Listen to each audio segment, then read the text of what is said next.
The Undertaker. If you don't know, she is from Elden Ring Night Reign, which is a spin-off game of Elden Ring. I've been playing as her basically since the DLC came out. This is her. She is essentially a leather nun. She is an undertaker. I looked it up. Taking care of the dead in medieval-y times was mainly done by the church. So it makes sense that she looks like a nun. I first thought that like maybe I would be brave and do the whole thing in real leather for two reasons. One, because I've not really worked with real leather like at all. Like I've barely worked with real leather, and it's cool and it's a skill I would like to learn. But also two, because some of the things about her would kind of require real leather. Like you see her. I've been going back and forth between calling the thing on her head a coif and a habit.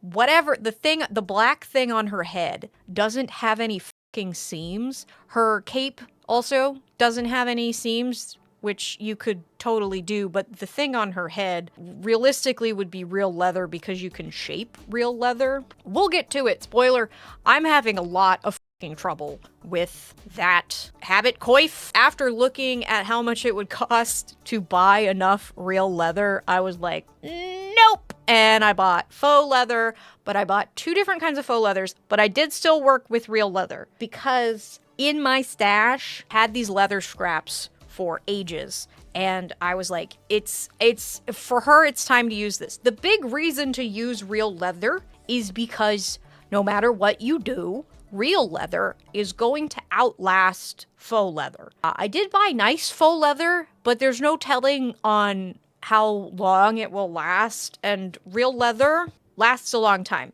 But this is real. It's real thick. It's big, thick, no stretch, like a little bit of give. Especially, I did run some experiments, like you can get leather wet and shape it and stuff, but I didn't have enough to do anything more than like a corset. So this is mostly in the underbust, which is what I've been calling it. What it really is it's an underbust vest, but I've just been calling it the underbust. Real leather, cool. Did not have a lot of it, so for most of it, I bought this faux leather from Mood Fabrics. I had been looking at real leather prices, and the thing about buying real leather, especially if you want to buy reclaimed leather, it's not that bad. I looked at a lot of reclaimed leather on eBay. One of y'all told me to look on eBay for reclaimed leather. If you want reclaimed leather, look on eBay. However, all of that stuff was in like weirdly shaped pieces, and you couldn't guarantee what size you would get. But the big thing that was a concern for me was the cape and the apron. Because they're so big, I would either have to piece them, which I did think about doing, or I could buy faux leather and just get a big thing of faux leather, because buying a large sheet of real leather is like $300 to like even more depending on what the you're buying. It's a lot. This though, this is lovely. This faux leather, it was $17 a yard, so still pricey, but not too bad because I only needed 2 yards. There's another fabric that I also bought. I have 3 fabrics in this. One of them I have some words for. This one is lovely, but it's a little difficult to work with. But I keep doing this because it's really soft. It's called their like buttery soft faux leather. It definitely had the word buttery in it. So if you go to the Mood website and you look up butter, I think it will come up. The backing on it, it's like the softest suede I've ever felt. And then the leather itself is really soft. It's a little weird to work with because it's a little slippery, but it's lovely. It's even got a little bit of stretch to it. It's one way, but it does have like a decent bit of stretch, which I am about to feel really bad about what I'm about to say, because I also subsequently, to supplement this, bought Yaya Han's faux stretch leather. It is stretchy. The stretch. Oh, I'm just gonna say it. I love the queen. I love Yaya Han. This smells weird. I don't know if it's this bolt. It might be this bolt. This bolt smells bad. Like when this doesn't smell weird. This smells really, really bad. Like, and it doesn't smell, it smells really bad. Okay, but it's not, I don't think it's the fabric. I think it's the cardboard. Like, legitimately, it smells worse here. Like, this just smells like nothing, maybe like a hint of the smell, but I think it's the bolt. So to be fair, we're gonna assume that it's the bolt, but this one already had points off because it is smelly. Like, the second I brought it over here, I was like, I can't not get immediately to the smell. Okay, the reason I have words for this fabric is because this faux leather is $17 a yard. This is $16 a yard. It does have more stretch. This is making the smell waft to my face. The other way, about as much stretch as this, honestly. That $1 more, okay? And you get the softest backing I've ever felt on a faux leather. Like, it feels like if you've ever felt lambskin, this feels as soft as lambskin. It really does. This, I am not the kind of person that has a ton of, like, sensory issues with fabric. That's not me. I will touch any fabric. There is something about the way this feels that makes my fingers cry, as Discord Adams just said in the Meet the Queens for the new Drag Race season. It makes my fingers cry. It is very stretchy, though. It does do what it says on the tin. It is a stretch faux leather. It is, I don't like the way either side feels. It feels papery on the backing. The front, I don't like touching it. The reason I bought it was because you see her gloves. You can't really see it, but she's not actually wearing an elbow length glove. She's wearing a glove and a, like, armband that goes all the way up. You could interpret it as a glove if you wanted to and build it as a glove. But for me, a person that doesn't want to wear gloves, I am just making armbands because I don't like wearing gloves. So I wanted to be able to be lazy and make the armbands out of something stretchy. Had I known that this was so stretchy, we'll get back to this. I am glad I bought this because I'm almost out of this fabric. It'll all come together. I bought it for the armbands and had to go through quite a lot to get them to work. Here they are. They need a strap up here at the top so that it has belt loops. The way I had to make these was so f***y, but they look pretty good. I don't like the way they feel, but I did something to make it so that I didn't have to feel the fabric. I lined them with fleece because I had fleece. Let me tell you though, attempting to bag line spandexy stretch pleather to polyester fleece was not a fun time. And I had to do some, like, really weird shit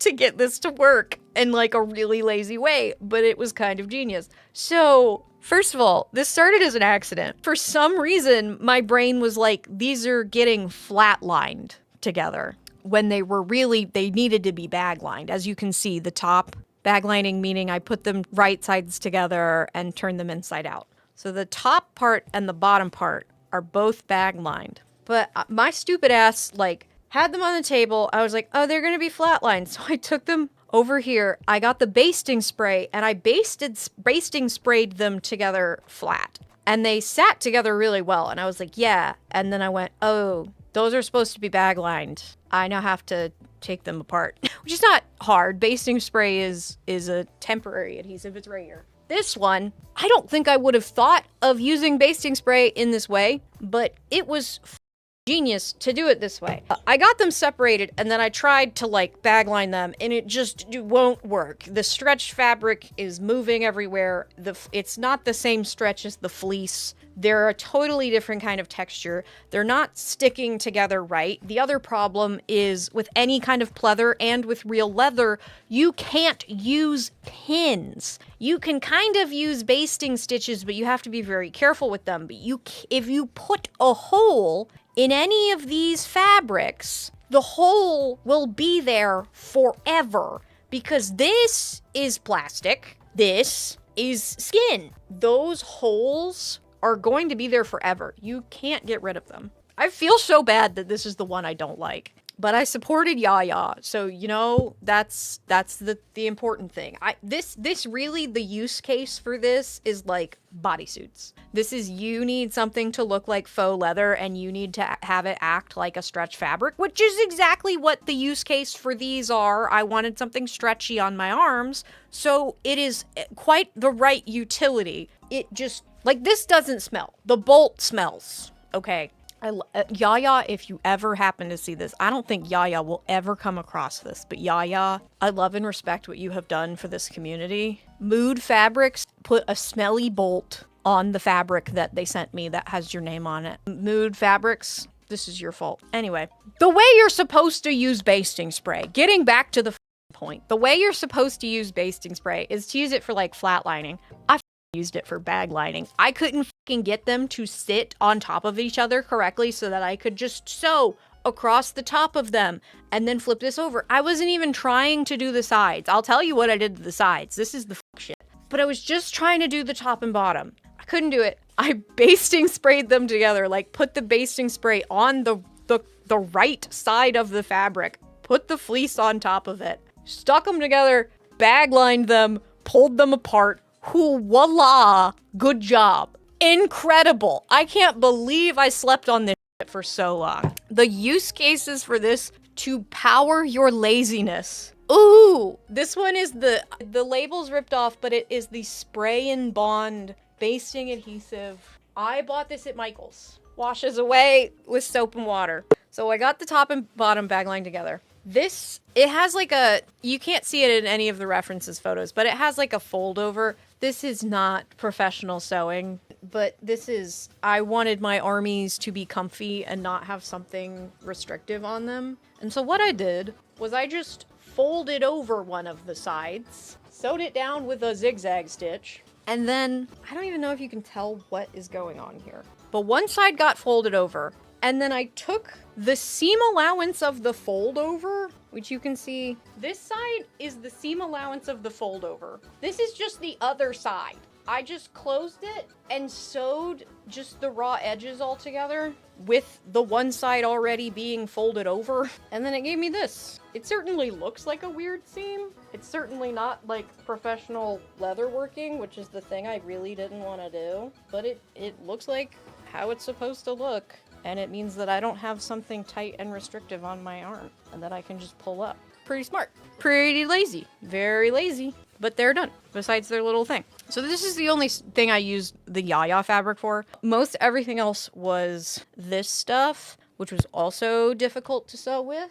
Oh, I guess I'll show you the cotton stuff. This is just the underskirt. It's a lazy lady method pleated skirt because you can't even see the waistband with trim on it. It's made of cotton muslin. I did do a little bit of a dye to kind of dirty it up a little bit, and I washed it and actually soaked it in vinegar a little bit to make it look a little more less crisp and clean, you know? Give it a little age. Washed it a couple times, soaked it in vinegar. It's just a skirt. The other one is, the only other cotton thing is the head rail. I'm calling it a head rail. The thing that goes, her little head, the white head covering under the black head covering. I looked up like medieval head coverings. It seems like that kind might have been called a head rail. So I've been calling it that, but whatever. This though, I gotta show you this on because it looks so good. Ha ha ha ha. Whoa, whoa. I look like I'm ready to beat you to death and dispose of the body. It looks so badass. It's just a faux leather apron. It's just a faux leather apron. I thought it would be so easy. Nope. Okay, it did come out easy. But again, I was like, I don't know why I could bagline all this fabric to other fabric. No, it doesn't work like that. Originally, I got these pieces cut out. It's backed with plain cotton, again, because the backing of this is gray.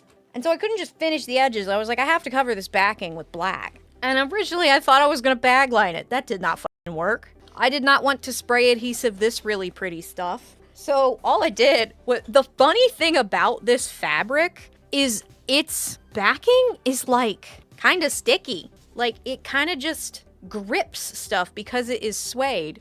And so I just started putting the cotton onto it like I was going to flatline it, and it just stuck. Because the big thing I was having trouble with is getting them to line up correctly. Because, I mean, they're just rectangles, but they just wouldn't behave because this is so slippery. I let the cotton stick to the back and did double fold hem around the entire thing, which came out looking awesome. I will say, these corners, look at that nice mitered corner. I'll show you how I did that. So you basically go like, when you get to the corner, you fold like this, like you fold it in, and then you fold your double fold like that. And you kind of it kind of naturally just becomes that little corner like that. So you fold it, and then you do your double fold on either side, and it just gives you that cute little mitered corner. In this case, you pop a sewing clip on there to keep it steady and then sew it in. It looks great. This one looks amazing. I mean, it's just 3 rectangles. So of course, first try, great victory, looks awesome. This thing I'm about to show you, get used to it because I am going to wear this so much for the rest of my life. Ooh, look at her. Look at her. Look at that. Look at that. So here's the underbust. It is not a corset. It's not. It's a bodice. It has 2 bones in it. There's a flat steel bone right here. There's a flat steel bone right here. There's no other bones in it because it goes around the shoulders. The unfortunate thing is I did not have enough real leather. This is all real leather. The front, the sides, the side backs, all real leather. Did not have enough real leather to do the back in real leather, so that's why the texture is different. This is the butter, the butter leather. This, though, is made from that old jacket. The real leather was the easiest to work with of all of them. Shocker. Real leather is not that hard to work with. This one in particular is real thick, and even my machine was like thinking about it, like it did it. It didn't break any needles. I've put worse things through that machine. It had to think about it. It would like go down and go, and then I'd like roll it one, and then it would start going. But it looks so good. I did felled seams. So did the seam and then folded the seam allowance to one side and did another stitch through the top to hold the seam allowance down, because while you can iron leather and faux leather and even stretch leather, you have to be very careful and you have to use very low heat. You need a clapper, which is just like a wooden thing that you put on top of it. I did resort to just using regular bias tape to close the arms. It's actually it's lined, again, cotton. So same pattern cut out of cotton, and then they were bag lined up here in the front. So sewed those together. Actually, there's a fold over because I cut an inch out of the cotton version so that none of the cotton would show right here. And then everything else is sealed in bias tape. This top section, like bag lined it, flipped it around again so that they were now flat lined to each other. This makes sense. Did the bias tape and then folded it all the way around for the neckline. You can see, you can't see the bias tape, but it's in there. So it's bias taped and then flipped down. The bottom, just bias tape done regularly. Yeah, sleeves, bias tape done regularly. That's the construction. Let's talk about the laser cutting. We've had a laser engraver for a while now. I used it for some of the wedding stuff. The Korok faces were all laser cut. This is the first time I've gotten to use it for a cosplay. And you can laser emboss leather and you can laser emboss pleather. The only thing you can't laser emboss for some reason is anything white. I assume because it reflects the laser. So the laser cutter we have, I don't know that I would actually recommend it to anyone. It's fine. It wasn't that expensive. I just don't know anything about laser cutters, and I don't know what makes a laser cutter good or not. So I don't know. This is the one that my husband bought and didn't know how to use, and then I had that's my husband made this decision. I did not. I don't know. I don't have any words for the one we have, but it is the longer Ray 5 10 watt. It's like a couple $100. It's not a super expensive machine when you look at like the real big laser cutters. There's like several $1,000 ones. Not a super expensive one, still doing cool shit. The one thing I will recommend is a free program called Laser Gerbil, which is like just a thing you can use to convert any PNG into a laser cut file. And it's pretty intuitive, it's easy to use, there's lots of tutorials for it. Laser Gerbil, GRBL, Laser Gerbil. What I did, if you really look at the Undertaker, the scale of what I have done here is all wrong, but we live and we learn. I don't care, it looks cool. These started as a drawing in fresco, so I just went in, I grabbed a screenshot actually from that channel that does like the closer look of a bunch of Elden Ring things. I took my own screenshots and they were way too low quality and I couldn't really see what was going on with the pattern enough to like attempt to replicate it, but I just did my best at replicating it. And what I did was I actually prepped the pattern first in Illustrator, exported PNGs of what the pattern looked like, sitting at the scale that the laser cutter can do, cordoned off boxes of how much I was able to laser cut, plopped the pattern into that, and exported it as a PNG so that I could take it into Fresco and attempt to replicate the design. It was pretty okay. I used the brush is called Grungy Inker. I use it a lot. And so I did one for each kind of panel, and then I had to duplicate them and flip them to be the other side. Left panel needed to be its own laser file from the front right panel, right? And the side back left panel, I don't know which one of these is. This is right. This one had to be different than this one. And then the back one had to be two different files that I had to try to line up. And you can see where I didn't really line them up correctly. At first, you see right here where I'm wiggling my finger, you see that? That is where I realized that they weren't quite lined up and I moved it. And that's why there is a gap in the laser cut like that. But you know what? We live and we learn. I got laser cut stuff on a cosplay, and I love this piece. It's beautiful. I love it. The real leather means that it will last a really long time, and the faux leather means that at some point it will start peeling, and then I'll have a peely back. Had a good time. Well, actually did not have a good time doing the laser cuts because safety! I know they make those laser cutters that are like enclosed that you are supposedly able to use inside, which just sounds bonkers to me that you would burn any kind. If you're just burning wood, like fine, maybe if you have a ventilation system, but like the idea, and I say this because like all the laser cutting videos that I like looked up, there's so many people that are just using them inside. Our laser cutter is in our garage, positioned like very close to the garage door, so that when I use it, I open the whole fucking door up and I have a little fan blowing the fumes outside, so they're like, it's almost basically outside. It's under a shelter, but it is being ventilated into the elements. And I sit like 10 feet away with a respirator on the entire time because you're not supposed to leave laser cutters alone. Ours doesn't have an enclosed thing. Maybe you can leave the enclosed ones alone. Ours is not enclosed, so I do not leave it alone at all. And it can take like 20, 40 minutes for it to do a laser cut. I spent a day the other day sitting in the garage in the cold, all bundled up with a respirator on, just sitting there on the phone, watching YouTube, making sure the laser cutter doesn't burn the house down. Oh, and then the other thing that I will warn you about, okay, so the leather cuts. When I brought the leather pieces upstairs, it was like, fine. When I brought this piece upstairs, the faux leather that had been cut, I let it sit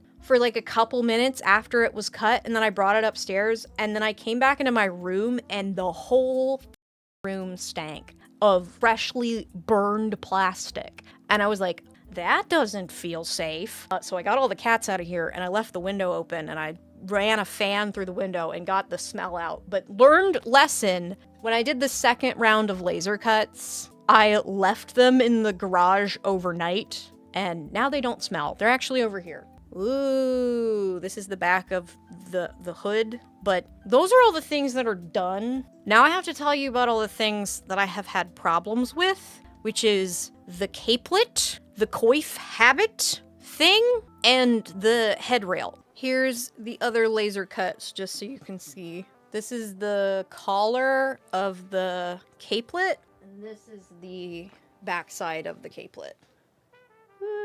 The big problem I have had with this is the patterning of the capelet and the coif. I thought I was in a good place with the coif and then decided that I did not like it. Like, I literally already laser cut the coif piece and then decided that I didn't like the shape of the mock-up. I've tried so many different things. This is gonna look crazy.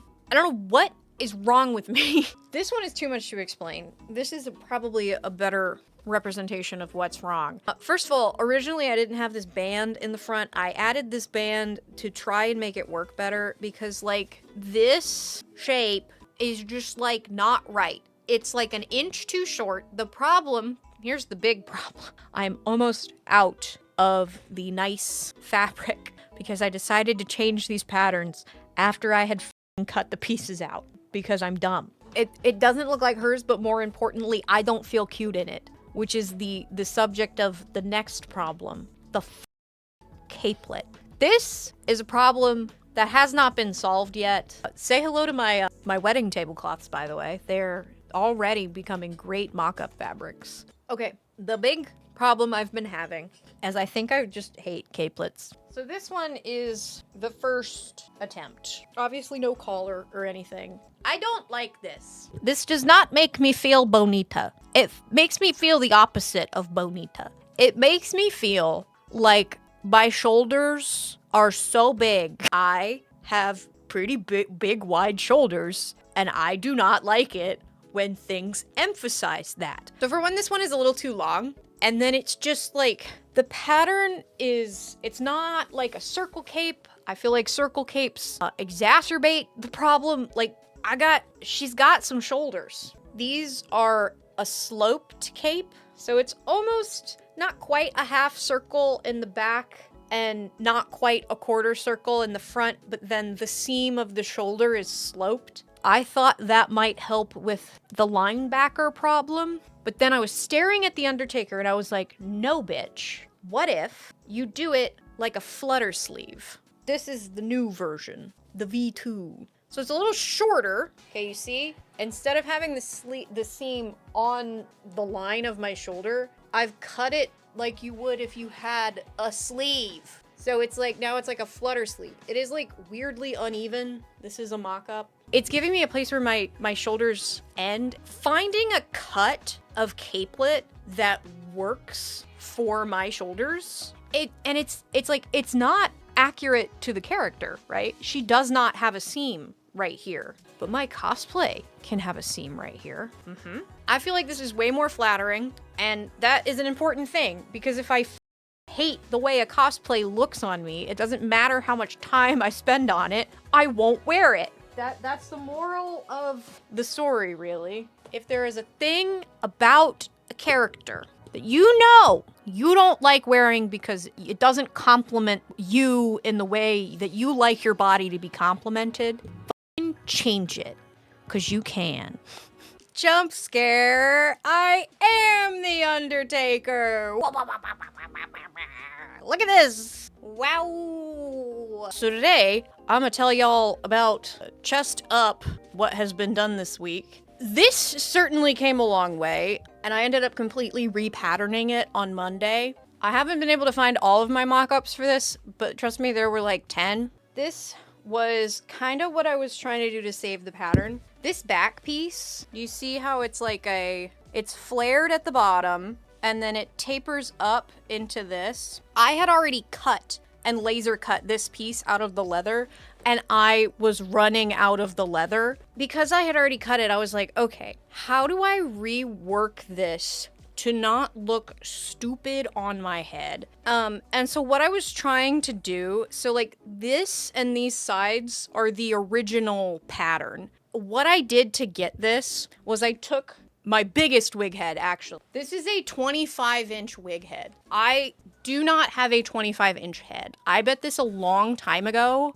and for some reason thought I had a 25-inch head. I think what actually happened was like, I have the biggest head in the world, so I need the biggest wig head. Basically, I put a plastic bag on top of this and started covering it in duct tape to do a duct tape pattern. And then I was like, well, the bottom part, I'm just gonna like flare out the sides so that it's not stuck to the head, right? Well, when I did the first pattern, I was running out of duct tape and it just didn't come out right. It was basically just this, 2 seams down the sides of the head, and then in Illustrator, I flared out the pieces so that it would go away from the head in the end. But then that looked really bad, and so I tried adding just a straight strip in the front, and that didn't help either. And so I completely repatterned it. I did the same thing, except I actually went out and bought more duct tape. And I did it on the wig head that actually fits my head, which is a 23-inch one. This was the mock-up for that one. So it's almost exactly the same, except it's a little longer. Like, somehow this piece here ended up like too long, so this got cut. But it's almost the same thing with the long tapered piece in the back and the 2 side pieces. But this piece is curved. It's not a straight piece. It's like, if you hold this flat, it is a fully just curved piece, which is what is making it sit to my head so tightly. And I think it looks pretty good. There's, in terms of how this was constructed, it is the fancy, buttery, smooth faux leather from Mood. The inside is just black cotton muslin.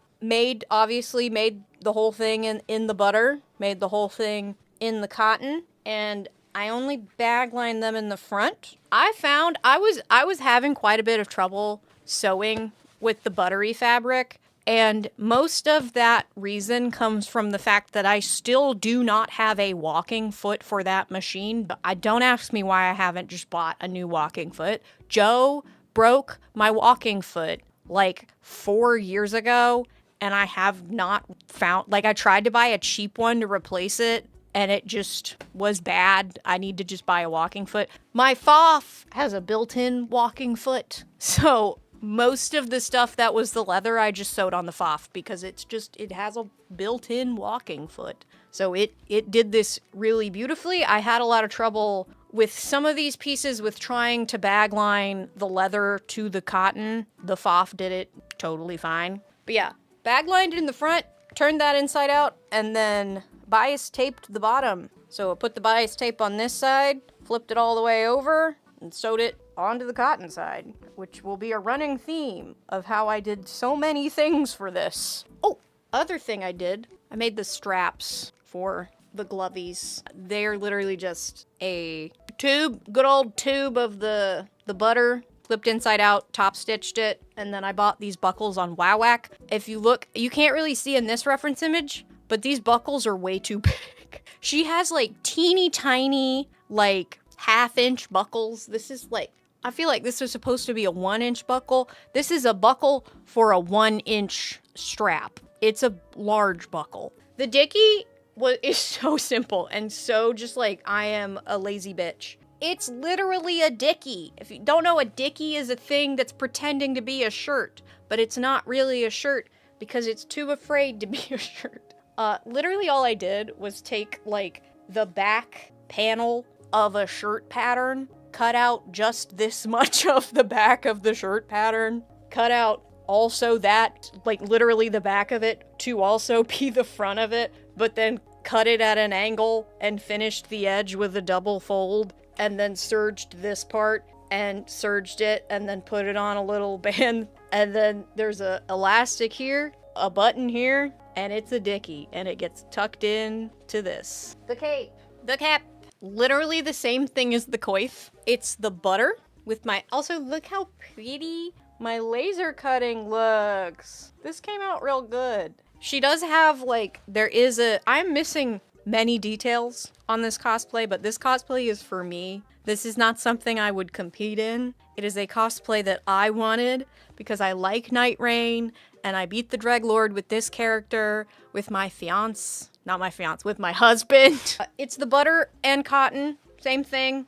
Cut them out, put them together. They are bag lined on the bottom, which the FOF did totally fine. And then it's not really, okay, I'm just gonna say this is a valid way to do a collar, but this is not a technically correct way to do this kind of collar. Technically what you do is, okay, Teto video has the way you actually do a collar, is you put the collar on wrong side to right side with your outside fabric. You sew the collar on there, and then you finish where the collar meets the inside here by putting in the lining, but I've done it reverse because I bag lined the bottom. I guess I could have done this. The reason I did not do this the way you usually do a collar for like a suit coat is because this does not have sleeves. Yeah, I probably could have opened it up somewhere and done it, but I just did it this way because I'm lazy.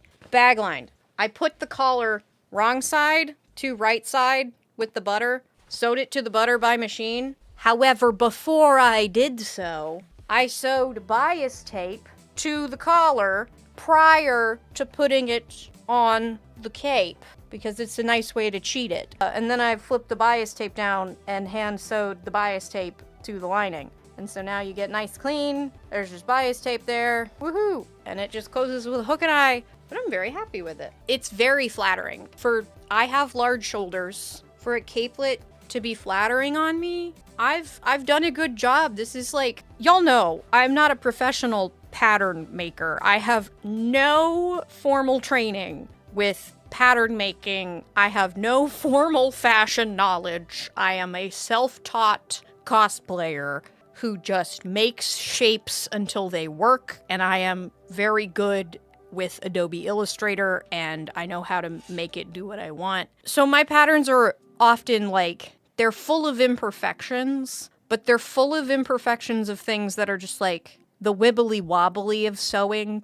It doesn't matter if this is like 1/8 of an inch too long compared to the other piece that's right next to it, because you can just cut it off. That kind of stuff. But I'm very proud of my patterning skills to just be like, yep, I can make a capelet and have it be flattering on me and really like how it looks. I was actually terrified that I would hate the way this cosplay looks on me, but I actually love it. The capelet came out so flattering. I will be using that pattern for every capelet in the future. And I was pretty scared that I would hate a cosplay without hair, but I have also always had a fondness and an appreciation for head coverings, and I actually love how this looks on me. If you didn't notice yet, I'm doing something a little different on this channel. I'm trying to keep it focused on streams where I'm just talking about things I have made. So please expect more videos like this. This one, unfortunately, I forgot to record natively in OBS, so I wasn't able to keep the edit as fast-paced as some of the other ones where I did actually remember to record natively in OBS and not have to download it from my own YouTube channel like an idiot. But I did do that for the video that is coming out on this channel soon on the prop that I made for this cosplay, so be looking for that, and for my Katsucon vlog on my main channel soon. And before you're like, oh my god, why are we not getting main channel making videos? You are. Not for this cosplay, but for builds that are like actually big enough stories to do that with. I didn't think the Undertaker would be that much of a story, but she ended up being such a struggle that I did kind of regret not filming her stuff. But big projects, you'll get main channel. Little projects like this, you get it here. But I hope you like them here. Anyway, bye.